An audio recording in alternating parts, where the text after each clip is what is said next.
High বন্ধুরা, বৈশাখী রান্নাঘরে আপনাদের সবাইকে স্বাগত। আশা করি সবাই ভালো আছেন, সুস্থ আছেন।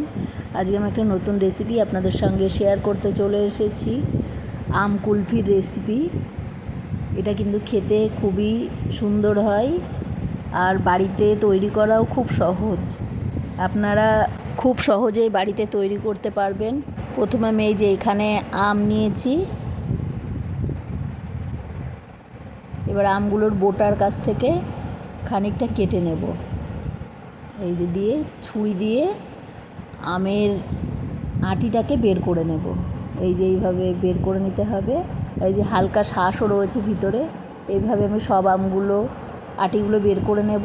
এবার আটিগুলো ভালো করে আমি চেপে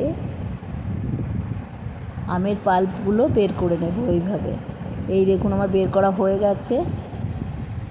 এই যে এবার কড়াই বসিয়ে দিয়েছি, ওভেনে দুধ দিয়ে দিলাম। 500 প্যাকেট দুটো দুধ দিলাম, দিয়ে এবার জাল দিতে বসিয়ে দিয়েছি। এই যে ফুটে উঠেছে, ভালো করে ফুটিয়ে নিতে হবে, ঘন করে নিতে হবে। এই যে আমি একটু আমল দুধ দিয়ে দিলাম। আপনারা চাইলে আমল দুধ নাও দিতে পারেন। দুধটা ভালো করে ফুটিয়ে এই যে আমার হয়ে গেছে, একদম শুকিয়ে গেছে। এবার আমি আমের পাল্পটা এর ভিতরে দিয়ে দিলাম, দিয়ে একটু নেড়ে নামিয়ে নেব। বেশিক্ষণ কিন্তু ফোটানো যাবে না, তাহলে দুধটা কেটে যাবে। এই যে এবার আমি আমের ভিতরে এইভাবে চামচে করে দিয়ে দেবো, আমগুলো পুরো ভর্তি করে দেব। দিয়ে যে আমের মুখের কাছ থেকে খানিকটা কেটেছিলাম সেটা দিয়ে ঢাকা দিয়ে দেব। এই যে এবার আমি আইসক্রিম ট্রের ভিতরেও দুধগুলো দিয়ে দেব।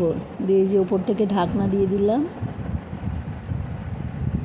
এবার ফ্রিজের মধ্যে রেখে দেব। আমি আগের দিন বিকালবেলা রেখেছিলাম, পরের দিন বিকালবেলা বের করেছিলাম। এই যে এবার আমের ওই ওপরের পাটটা খুলে নিয়ে এই যে এইভাবে ছুরি দিয়ে আমের খোসাগুলো ছাড়িয়ে নেব। এই যে এইভাবে খোসাগুলো ছাড়িয়ে নিতে হবে।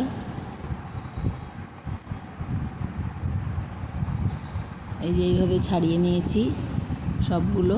এবার ছুরি দিয়ে এইভাবে কেটে নিতে হবে।